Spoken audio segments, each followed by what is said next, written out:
Hello भाइयों। तो कैसे हो आप सभी। मैं सोचता हूँ आप सभी ठीक होंगे और अपनी अपनी तैयारी में लगे हुए होंगे। बेटा कुछ दिन बाद दिवाली आने वाली है और दिवाली पे कोई भी बच्चा नहीं करता है तैयारी। दिवाली पे सभी छुट्टी मनाने चले जाते हैं, है ना। तो अपनी तैयारी को बूस्ट अप करते हुए इन्हीं दिनों में आप दिवाली की छुट्टियों का आनंद ले सकते हो। कैसे?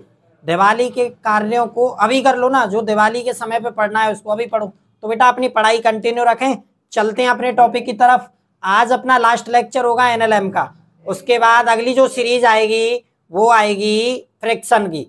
और बेटा एनएलएम का लास्ट लेक्चर है तो एंजॉय करते हुए इसको आगे बढ़ते हैं। तो आज बेटा अपन पढ़ेंगे स्प्रिंग फोर्स के बारे में। Spring force. स्प्रिंग फोर्स जो भाई स्प्रिंग में लगता है, तो स्प्रिंग में लगने वाला बल जो होगा इसके बारे में मैं आपको कुछ बता दूं कि बेटा ये है opposing in nature. Opposing in nature यानी भाई हमेशा अपोज करता है। क्या करेगा? अपोज करेगा। जो हम करेंगे उसका अपोज करेगा। यानी एक प्रकार से बेटा रीस्टोरिंग फोर्स है। कैसा है? Restoring force. यानी अप्लाइड के यदि मैं फोर्स अप्लाई करूंगा तो उसको रिस्टोर करने का कार्य करेगा। अभी बहुत अच्छे से समझ आ जाएगा आगे। और भाई कैसा है? सुस्त टाइप। कैसा है? सुस्त टाइप फोर्स। यानी आलसी है। आलसी भाई धीरे धीरे कार्य करता है, बहुत धीरे धीरे चेंज होगा, है ना। और रीस्टोरिंग का मतलब है, बहुत अच्छे से यदि मैं इसको आपको समझा दूं तो रीस्टोरिंग का मतलब है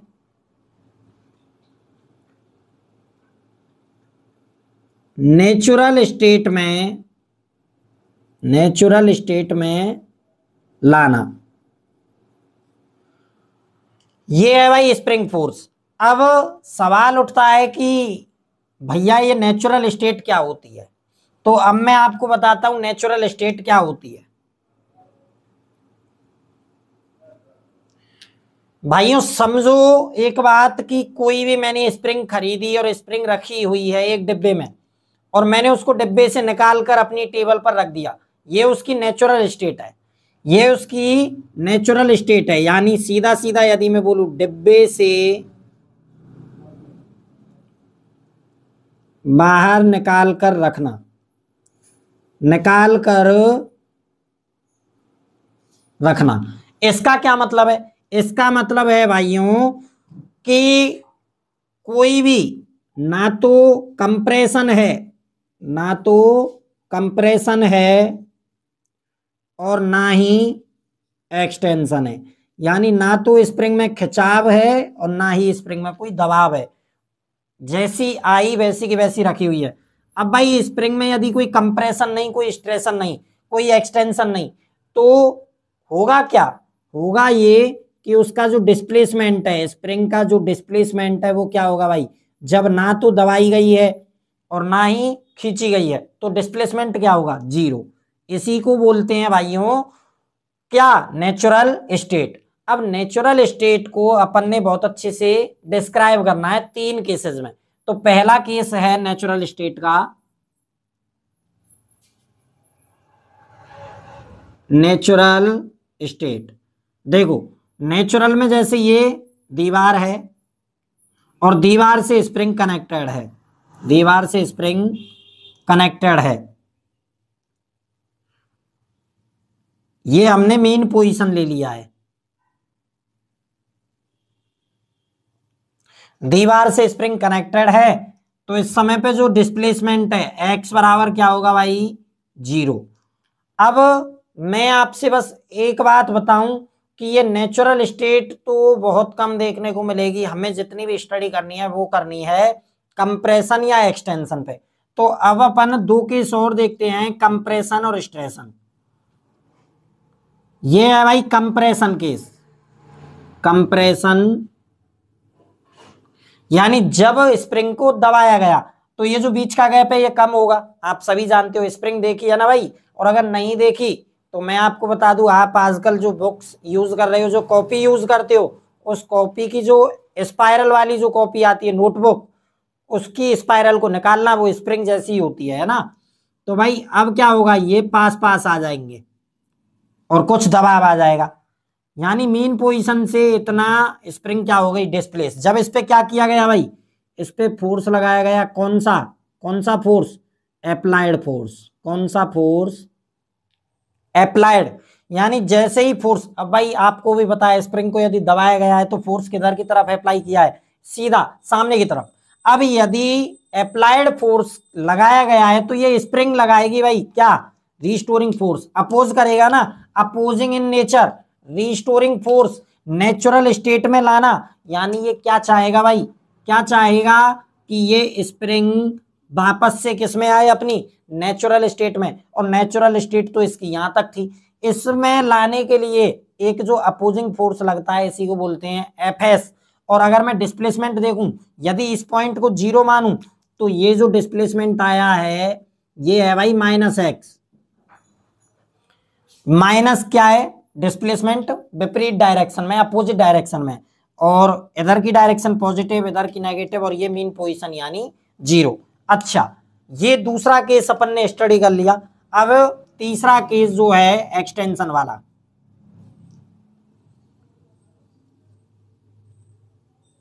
तो एक्सटेंशन का केस क्या होगा, स्प्रिंग खुल जाएगी, खुल जाएगी, खुल जाएगी, खुल जाएगी, खुल जाएगी, ऐसे खुल जाएगी। यानी मेन पोजीशन से स्प्रिंग का जो डिस्प्लेसमेंट हुआ है अब की बार है भाई प्लस एक्स। और भाई एक बात बताओ, एक बात बताओ, अगर स्प्रिंग को इधर की तरफ लगा होगा अप्लाइड फोर्स, अप्लाइड फोर्स किधर होगा, इधर, तभी तो खिंचेगी। स्प्रिंग को ऐसे पकड़ के खींचेंगे तभी तो खिंचेगी। और भाई जब अप्लाइड इधर है तो एक बात बताओ, स्प्रिंग फोर्स किधर होगा, क्या डायरेक्शन होगी स्प्रिंग फोर्स की, तो भाई स्प्रिंग फोर्स इधर लगेगा। और कितना लगेगा, एफ एस। क्या काम करेगा, इसको मेन पोजीशन में ले जाने का। ठीक है, एक बार इसको नोट करेंगे, चित्रों को मैं बनाए रखूंगा, बाकी सबको मैं मिटाने वाला हूं, तो एक बार इसको नोट करेंगे।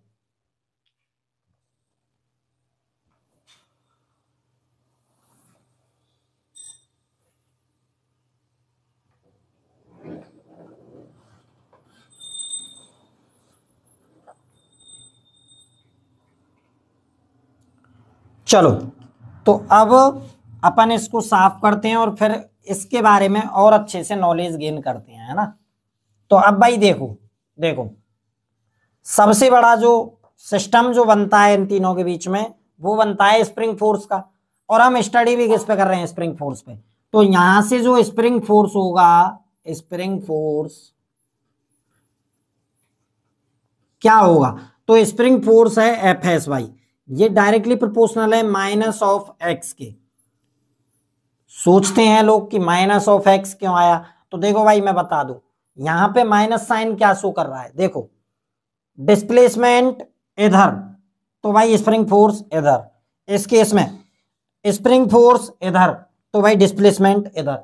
यानी स्प्रिंग फोर्स और डिस्प्लेसमेंट दोनों की डायरेक्शन क्या होगी भाई, उल्टी, अपोजिट। दोनों ही अपोजिट डायरेक्शन में होंगे, दोनों कभी भी सेम डायरेक्शन में नहीं हो सकते।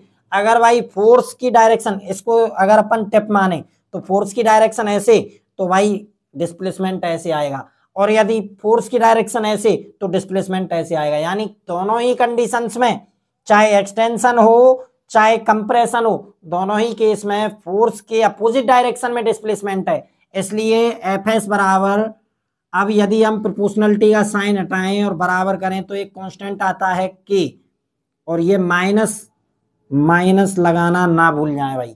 क्यों, क्योंकि minus sign shows the direction of displacement which is in the opposite direction of force. ठीक है, स्प्रिंग फोर्स, फोर्स में भी स्प्रिंग फोर्स। अब इसको समझते हुए यहां से अगर मैं सीधा मैग्नीट्यूड पे आऊं तो मैग्नीट्यूड होगा भाई के इंटू एक्स, और यहां से के यदि मुझे निकालना है तो एफ अपॉन में एक्स। और यहां से के की जो यूनिट है, के की जो यूनिट है वो क्या होगी भाई, के की यूनिट न्यूटन पर मीटर, फोर्स न्यूटन में, एक्स डिस्प्लेसमेंट मीटर में, तो यूनिट जो होगा न्यूटन इंटू न्यूटन अपॉन में मीटर। एक बार नोट करेंगे,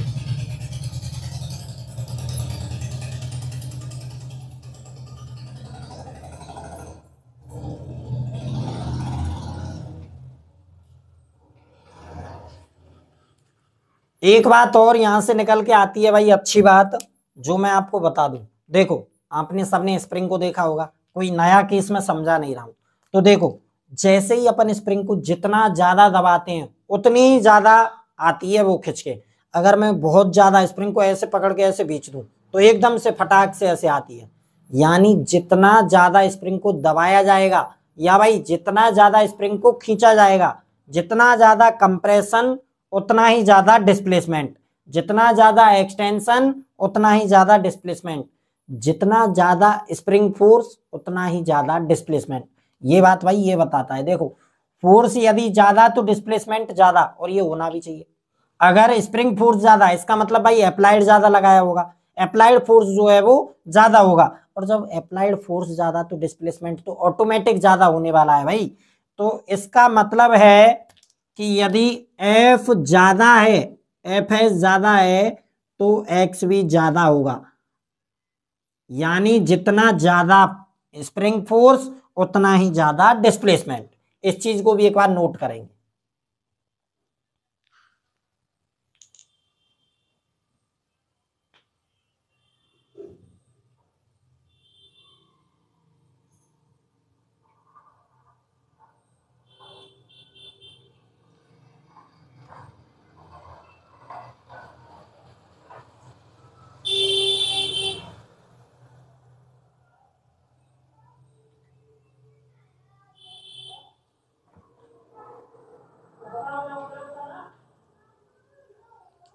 अब भाई सवाल आता है कि ये के क्या है, के क्या है। अब मैं चित्र को मिटा देता हूं, अब इसका कोई काम नहीं है अपने पास, तो इसको एक बार इरेज कर लेते हैं। तो भाई के क्या है, के क्या है, के किस चीज पे डिपेंड करता है, के क्या बताना चाहता है। यानी टोटली अब जो हम पोस्टमार्टम करने वाले हैं वो करने वाले हैं भाई के का। किसका? के का। तो बेटा के ऊपर स्टडी चल रही है। तो के क्या है? Property of material, property of material, material की प्रॉपर्टी। अच्छा कौन सा वाला मटेरियल भाई? मटेरियल वो जिससे स्प्रिंग बनी है, जिससे स्प्रिंग बनी है। अब भाई स्प्रिंग कौन से मटेरियल से बनी है उस चीज पे डिपेंड करेगा। और अच्छा यदि फील करना हो तो भाई के क्या है, के क्या है? के है टाइटनेस। क्या है? टाइटनेस, स्टिफनेस, टफनेस, यानी हिंदी में बोलूं तो कठोरता, कठोरता। यानी सीधा सीधा भाई यदि के ज्यादा है तो इसका मतलब है स्प्रिंग कैसी होगी? टाइट होगी। कैसी होगी? टाइट।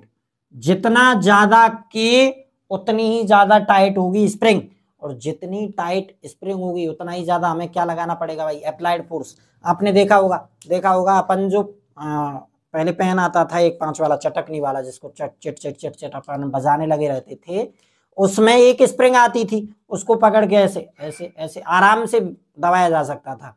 कोई यही काम मुझे मोटरसाइकिल के सॉकर में करके बताए, ऐसे ऐसे ऐसे दबा के बताए। क्यों भाई? तो उसका जो के है वो ज्यादा है, यानी मोटरसाइकिल के सॉकर की जो स्प्रिंग है वो ज्यादा मजबूत है। और जब मजबूती ज्यादा टाइटनेस ज्यादा, टाइटनेस ज्यादा तो के ज्यादा। आ रहा है समझ में?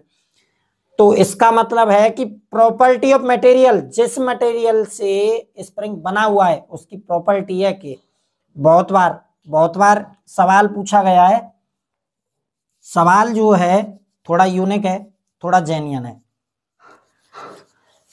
सवाल क्या पूछा गया है? सवाल ऐसे एक ग्राफ दिया गया था जहां पे एफ एस और एक्स यानी force spring force versus displacement graph था, जिसमें 3 स्प्रिंग दिखाई गई, S1 S2 S3, S3 S2 S1। और पूछा गया मैक्सिमम वैल्यू ऑफ के, कौन सी स्प्रिंग का के सबसे ज्यादा होगा। तो भाई इस वाले का एंगल यदि देखा जाए तो ये है, इस वाले का देखा जाए तो ये, और इस वाले का देखा जाए तो ये। यानी देखो भाई सवाल क्या था कि किस वाली स्प्रिंग का स्प्रिंग कांस्टेंट ज्यादा है, मैक्सिमम वैल्यू ऑफ के कौन से स्प्रिंग में होगी। तो भाई क्या जवाब देंगे इसका? अपन ने अभी अभी पढ़ा है भाई, अभी अभी देखो के जो होता है एफ अपॉन में एक्स, यानी फोर्स पर यूनिट डिस्प्लेसमेंट जिसका ज्यादा होगा वह उसी स्प्रिंग का के बेटा ज्यादा होगा। अब यहाँ पे यदि देखा जाए, अगर अरे भाई एक बात बताओ, F upon X by upon X D Y by D X क्या होता है? स्लोप। अब स्लोप चेक कर लो, जिसका स्लोप ज्यादा उसका के ज्यादा। यहाँ पे भाई S1 greater than S2 greater than S3, यही होगा स्लोप का ऑर्डर। तो भाई जब स्लोप का ऑर्डर ये है तो K1 greater than K2 greater than K3, ये होगा मैक्सिमम वैल्यू ऑफ के। यानी भाई मैक्सिमम वैल्यू ऑफ के कहां पर मिलेगी? S1 में। कहां पर मिलेगी? S1 स्प्रिंग का के मैक्सिमम होगा। नोटेड। अब भाई अपन पढ़ते हैं स्प्रिंग जब अलग अलग टाइप से कनेक्ट हो। तो भाई पहला टाइप जो निकल के आता है अपना, जब स्प्रिंग भाई छत से टच होती है, छत से कनेक्ट होती है, जिसे अपन बोलते हैं सीलिंग। व्हेन स्प्रिंग कनेक्टेड या अटैच्ड टू द सीलिंग, तो भाई अपन के पास क्या घटना देखने को मिलती है? कितना एलोंगेशन आता है, कितनी स्प्रिंग दबती है, कितनी स्प्रिंग खिंचती है। यानी स्प्रिंग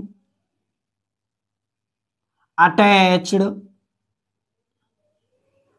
टू सीलिंग, यानी सीलिंग से जब स्प्रिंग अटैच होती है। अगर मैं भाई आइडियल स्प्रिंग की बात करूं, 1 मिनट में बस समझाने वाला हूं आइडियल स्प्रिंग। हालांकि मुझे अभी इसके बाद जो नेक्स्ट टॉपिक है उसके बाद मैं आइडियल स्प्रिंग पे खुल के चर्चा करूंगा, लेकिन एक बार फिर भी बता दूं। तो भाई जो भी स्प्रिंग अपन लेते हैं, जो भी स्प्रिंग अपन लेते हैं, इसकी जो क्वालिटी होती है आइडियल स्प्रिंग की, ऑलवेज मासलेस एंड फ्रिक्शनलेस। यानी भाई ना तो हम मास को मानते हैं और ना ही फ्रिक्शन को, कोई भी रेजिस्टेंस अपन मानते हैं। अब देखो भाई, जब स्प्रिंग किसी सीलिंग से अटैच हो, सपोज दैट भाई ये मेरे घर की छत है और इससे मैंने एक स्प्रिंग लटका दिया है और इस पे मैंने एक मास एम मास का एक ब्लॉक लटका दिया है ना, तो आप समझ सकते हो कि घटना क्या होगी भाई? घटना क्या होगी? घटना होगी ये कि जो मेन पोजीशन थी स्प्रिंग की वो ये थी, नेचुरल स्टेट जो थी वो ये थी। लेकिन जैसे ही मैंने एम मास का ब्लॉक लटकाया, अरे भाई स्प्रिंग से यदि कोई वजन लटकाओगे तो स्प्रिंग नीचे की तरफ खींचेगी, अर्थात स्प्रिंग चौड़ी हो जाएगी, स्प्रिंग खुल जाएगी। यानी ये जो कुछ टाइम बाद यदि मैं देखूं एम मास को, तो ये कैसा हो जाएगा? चलो चलो और अच्छे से समझाता हूं। इसको ना मानकर हम इसी को मीन पोजीशन मान लेते हैं। अभी मैंने इसको हाथ से पकड़ रखा है, छोड़ा नहीं है ब्लॉक को, लेकिन जैसे ही मैं इस ब्लॉक को छोड़ता हूं, देखो अगेन इसी का दूसरा चित्र मैं यहां पे दिखा रहा हूं, तो क्या होगा? ऐसे स्प्रिंग खुल जाएगी, ऐसे खुल जाएगी स्प्रिंग। और जब स्प्रिंग ऐसे खुल जाएगी, खुलेगी क्यों? क्योंकि वजन है भाई, और वजन लटका हुआ है तो स्प्रिंग पे दबाव तो आना है। अब बेटा स्प्रिंग इस केस में नीचे की तरफ कौन सा फोर्स लगता है भाई? mg। बहुत अच्छे से पढ़ा है। अब इस स्प्रिंग के इस गुणधर्म को, इस प्रॉपर्टी को, अब भाई एक बात बताओ, इस एम मास ने जो फोर्स लगाया है mg, इसको बैलेंस कौन करेगा? तो भाई इस समय पे कौन बैलेंस करेगा? Spring force. स्प्रिंग फोर्स ही लग रहा है भाई स्प्रिंग के बीच में। यानी अगर मैं बात करूं एट इक्विलिब्रियम, इक्विलिब्रियम का मतलब कि अब ये ब्लॉक पूरी रूप से लटका हुआ है और ब्लॉक ना तो नीचे जा रहा है ना ऊपर जा रहा है, लटका हुआ है, और स्प्रिंग भी एक बार एलोंगेट हो चुकी है, अब स्प्रिंग एलोंगेट नहीं होगी। तो भाई इक्विलिब्रियम में अगर मैं इसका फ्री बॉडी डायग्राम देखता हूं तो एफ एस जो है वो mg को बैलेंस कर रहा होगा, तभी तो इक्विलिब्रियम आएगा भाई। अब एफ एस क्या होता है भाई? के एक्स क्या होता है? ये होगा mg के बराबर, यहां से x बराबर यदि मैं देखता हूं तो mg बाई के। और भाई असल में यदि बात करी जाए तो ये x था क्या? x था क्या? x क्या था भाई? तो मैं बता दूं ये क्या था? Extension, extension in spring. Displacement ही तो था कि स्प्रिंग कितना डिस्प्लेस होगी अपनी मेन पोजीशन से। तो यानी अगर मैं बात करूं कि यहां पर x क्या है, तो यहां से और यहां तक की दूरी ये है भाई x। आ गया समझ में? इसको करेंगे एक बार नोट।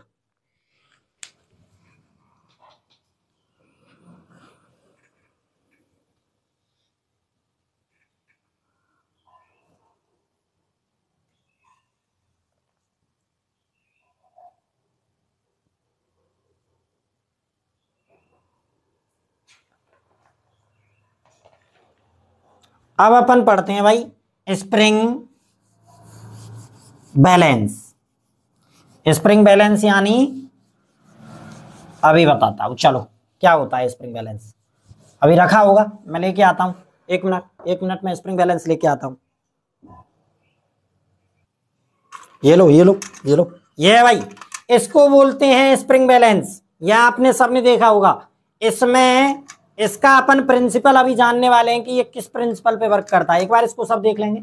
ये होता है भाई स्प्रिंग बैलेंस।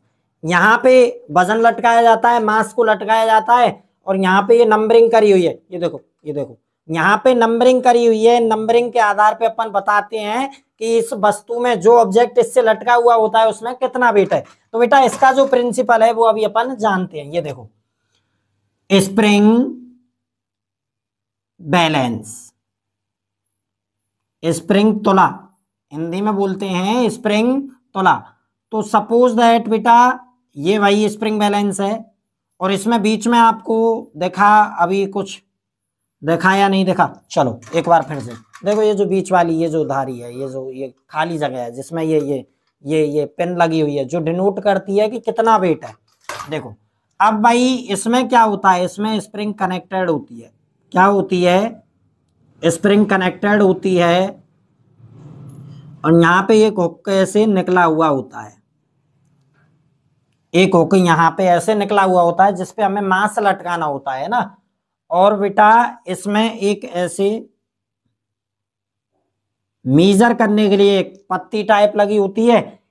अब यहाँ पे फिर नंबरिंग होती है 1 2 3 4 5 ऐसे dot dot dot dot dot, जितने वजन की कैपेसिटी का स्प्रिंग बैलेंस है उतना। अब जब बेटा इसमें कोई ऑब्जेक्ट लटका दिया जाता है, ऑब्जेक्ट लटका दिया जाता है, तो भाई ऑब्वियसली ये स्प्रिंग में क्या आएगा? एक्सटेंशन, खिंचाव आएगा।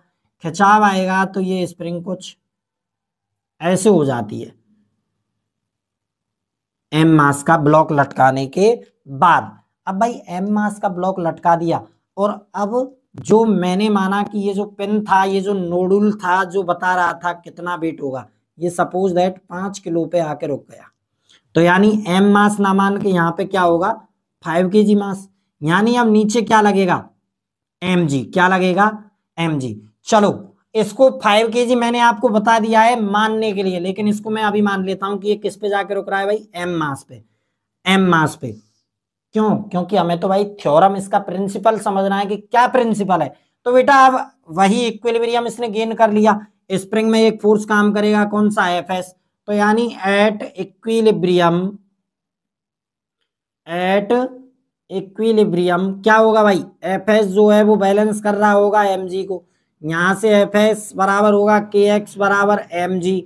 यहां से अगर मैं एम बराबर देखूं तो के एक्स बाई जी। और बेटा ये मास मुझे नहीं निकालना क्योंकि मास तो गिवन होता है। इससे मैं क्या दिखाना चाह रहा हूं? अगर भाई बात करी जाए के की, अगर बात हो के की और जी की, ये तो भाई कांस्टेंट है। क्या है? कांस्टेंट। के क्या है? Spring constant. जी क्या है? Gravity constant. कांस्टेंट है दोनों। तो यहां से मास जो है वो डायरेक्टली प्रोपोर्शनल किसके आया? एक्स के। और भाई ये तो होगा भी, इस चीज को तो आप अच्छे से समझ सकते हो। जितना ज्यादा मास उतना ज्यादा डिस्प्लेसमेंट, और ये होना भी चाहिए। इसी प्रिंसिपल पे तो ये कार्य करता है भाई। अब जैसे इस पे लगाया लगाया लगाया, तो देखो ये जो पेन है ये नीचे की तरफ आ रही है, ये और इसमें अंदर एक स्प्रिंग है, स्प्रिंग दी हुई होती है इसमें। उस स्प्रिंग का के फिक्स करता है कि कितने मास तक ये एक्सेप्ट कर सकता है। अब भाई जितना ज्यादा मास उतना ज्यादा डिस्प्लेसमेंट। सपोज दैट इसकी गिनतियों को देखता हूं, 100 किलो, 100 किलो तक है। अगर भाई मैं इस पे 100 किलो का ब्लॉक लटका दूं तो ये पिन यहां पे आ जाएगी। कितना डिस्प्लेस हुई स्प्रिंग? इतना।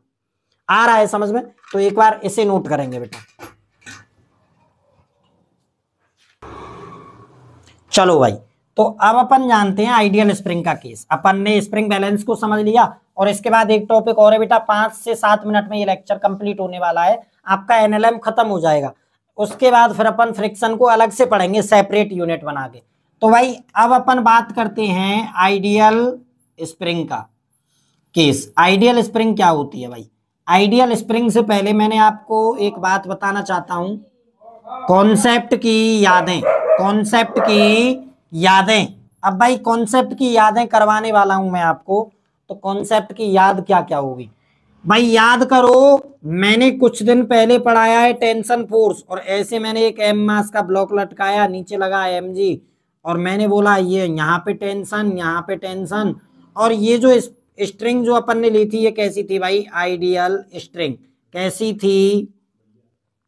Ideal string. अब भाई आइडियल स्ट्रिंग थी, इसी वजह से तो इसमें हर पॉइंट पे टेंशन सेम था। ऐसे ही भाई अगर आइडियल स्प्रिंग का केस अपन पढ़ रहे हैं, आइडियल स्प्रिंग का केस, तो भाई आइडियल स्प्रिंग में पहला केस क्या था? मासलेस होगी। कैसी होगी? मासलेस। दूसरा केस था फ्रिक्शनलेस। कैसी होगी? फ्रिक्शनलेस। तीसरा केस, वहां पे भाई टेंशन था, स्ट्रिंग में हर पॉइंट पे सेम। यहां स्प्रिंग की बात है तो स्प्रिंग फोर्स का क्या होगा? एवरी पॉइंट पर सेम, एवरी पॉइंट पर सेम होगा भाई क्या? Spring force. और भाई एक बात बताओ, एक बात बताऊं, स्प्रिंग यदि आइडियल है तो ऐसा नहीं कि एक जगह से इतनी खुली हुई है फिर नीचे इतनी चौड़ गई फिर ऐसे खुली हुई है, ऐसे नहीं।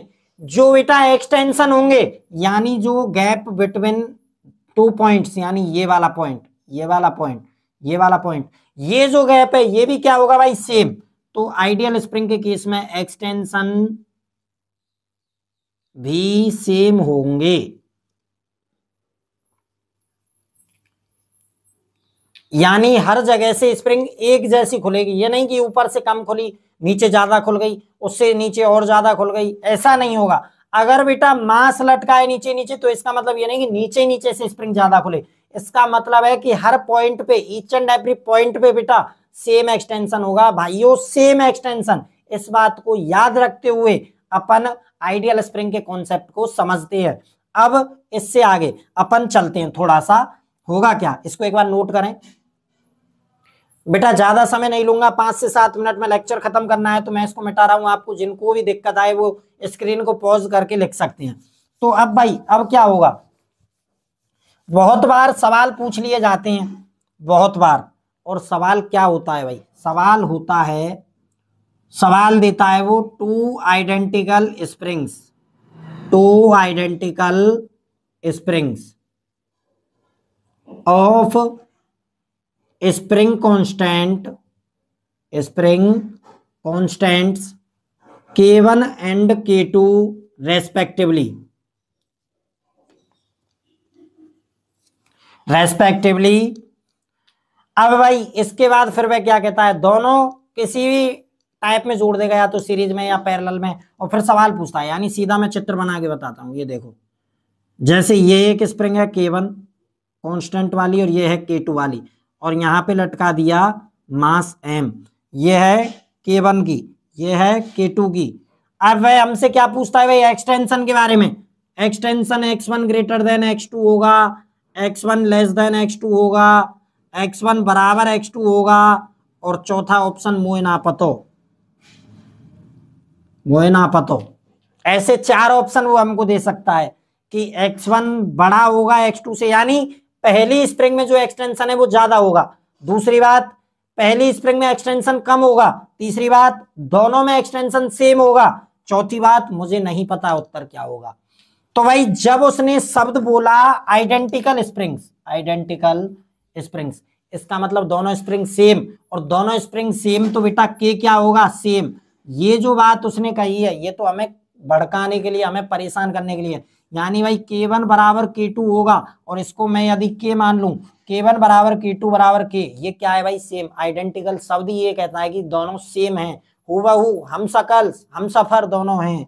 तो भाई अब दोनों के बीच में यदि देखा जाए, जब दोनों का K सेम, तो मैंने अभी अभी बताया भाई दोनों हो गई आइडियल स्प्रिंग, और आइडियल स्प्रिंग यदि हो गई तो आइडियल स्प्रिंग के केस में बेटा जो एक्सटेंशन होगा वो सेम होगा, और एक्सटेंशन सेम होगा तो option third is the correct answer. एक बार इसे नोट करेंगे, 2 मिनट का टॉपिक और है, उसके बाद करेंगे इस चैप्टर को। Bye bye, noted. अब बेटा लास्ट टॉपिक 2 मिनट का टॉपिक है। जब अभी हमने देखा खड़ी वाली पूरी पोजीशन हमने देख ली, यानी लॉन्गिट्यूडिनल हमने सब बात कर ली है। अब अपन हॉरिजॉन्टली भी बात करते हैं एक बार। तो बेटा यदि जैसे 2 ब्लॉक्स हैं M2 मास और M1 मास, ये दोनों ब्लॉक्स भाई जुड़े हुए हैं एक स्प्रिंग के द्वारा, तो और मैंने माना कि इधर एक फोर्स लगेगा F अप्लाइड। क्या लगेगा? F applied. अब भाई एक बात बताओ, फोर्स लग रहा है M1 पे, तो चलने तो M2 भी लगेगा, लेकिन क्या M1 और M2 सेम स्पीड से चलेंगे? बड़ा दिमाग चाहिए इसको समझने के लिए। M1 और M2 सेम स्पीड से चलेंगे या अलग अलग स्पीड से चलेंगे? तो मैं जहां तक सोचता हूं आप सबका उत्तर होगा कि सेम स्पीड से। क्यों? क्योंकि हम पढ़ के आए स्ट्रिंग वाला केस। बेटा वो स्ट्रिंग थी, ये स्प्रिंग है। एक बात बताओ, ये स्प्रिंग कैसी है? मैंने बताया ना, सुस्त फोर्स होता है इनके बीच में, सुस्त फोर्स। यानी अगर F अप्लाइड ज्यादा लग रहा है तो यहां तक बहुत थोड़ा पहुंच पाएगा, बहुत थोड़ा। यानी भाई इधर कौन सा लगेगा फिर? F spring. और जब इधर F स्प्रिंग तो इधर भी कौन सा लगेगा? F spring. और M1 मास जो है वो चलेगा A1 से, यानी इसका एक्सेलरेशन अलग होगा। क्यों? क्योंकि ये ज्यादा तेज चलेगा। इसका एक्सेलरेशन स्लो होगा। क्यों? क्योंकि सुस्त फोर्स है दोनों के बीच में। सुस्त फोर्स यानी बहुत धीरे धीरे चेंज होता है। ये फटाक से चलने लग जाएगा और ये धीरे धीरे चलेगा। और इस प्रयोग को आप, इस एक्सपेरिमेंट को खुद भी करके देख सकते हो, कोई बड़ी बात नहीं है। तो अब बेटा यदि मैं बनाता हूं इसका FBD, क्या बनाता हूं? FBD of M1। तो M1 का यदि FBD बनाया जाता है तो भाई इधर लग रहा है F, इधर लग रहा है KX या FS, इसी को तो FS बोला है भाई, KX। और भाई मास है M1 और सिस्टम जा रहा है A1 से। तो जब भाई सिस्टम चल इधर रहा है तो अप्लाइड फोर्स ज्यादा होगा, KX कम होगा। यानी अगर मैं इस पे नेट फोर्स लिखता हूं F net equals to MA, तो M1 A1 हो जाएगा, और F नेट क्या होगा भाई? F minus KX equals to M1 A1। यहां से एक्सेलरेशन ऑफ फर्स्ट ब्लॉक आएगा बेटा F minus KX by M1। इसको पूछ लिया जाता है बहुत बार, लेकिन इससे अच्छा हम M2 का भी एक बार देख लेते हैं भाई। M2 पे केवल एक ही फोर्स काम कर रहा है, KX, और यहाँ पे भाई KX इक्वल्स टू होगा M2 A2। यहाँ से A2 बराबर होगा KX बाई M2। ये बेटा सीनियर केस है। सीनियर केस का मतलब सीनियर सिटीजन जो होते हैं, जेई एडवांस, जेई मेंस वाले। नीट वालों को इतना ज्यादा नहीं सोचना होता, लेकिन नीट में भी कभी कभी जेई के PYQs उठा के दे दिए जाते हैं, इसलिए मैंने ये केस आपको करवा दिया है। तो भाई आज का लेक्चर होता है समाप्त। अपन ने जो पढ़ा वो आज पढ़ा स्प्रिंग फोर्स के बारे में। स्प्रिंग फोर्स कैसी फोर्स है? Opposing force. और क्या करती है? रिस्टोर करती है। और क्या करती है भाई? नेचुरल स्टेट में लाने का काम करती है। और भाई ये लेक्चर रहेंगे यहीं तक। अपन ने 11 लेक्चर में NLM को खत्म कर लिया है। अगले 4 या 3 से 4 लेक्चर में अपन खत्म करेंगे फ्रिक्शन को। इस प्रकार अपना पूरा NLM चैप्टर हो जाएगा क्लोज। और फ्रिक्शन का फील वाला जो शॉर्ट था मैंने डाला हुआ है शायद, और नहीं डाला तो 1-2 दिन में अपने चैनल पे आ जाएगा। कंटिन्यू करें अपनी पढ़ाई को रखे बेटा जारी, और पढ़ना शुरू कर दें। बार बार बोल रहा हूं, पढ़ना शुरू कर दें, क्योंकि जेई ने अपने टाइमिंग बता दी है कि 23 जनवरी यानी 3rd और 4th वीक ऑफ जनवरी, इसी में अपना एग्जाम करवाने वाली है, कंडक्ट करवाने वाली है जेई मेंस। और जेई मेंस के लिए हमें करना होता है भाई मेहनत बहुत ज्यादा। नीट वालों तुम भी तैयार रहो, क्योंकि 6 या 7 महीने तुम्हारे पास बचे हुए हैं, फिर तुम्हारा भी एग्जाम है। तो भाई टॉपिक्स जो चलेंगे वो इंपॉर्टेंट टॉपिक्स ही चलेंगे, जो तुम्हारे आएंगे जीवन भर काम। इतनी बात कहकर मैं अपनी वाणी को विराम देता हूं। थैंक यू वेरी मच, मिलते हैं अगली वीडियो में।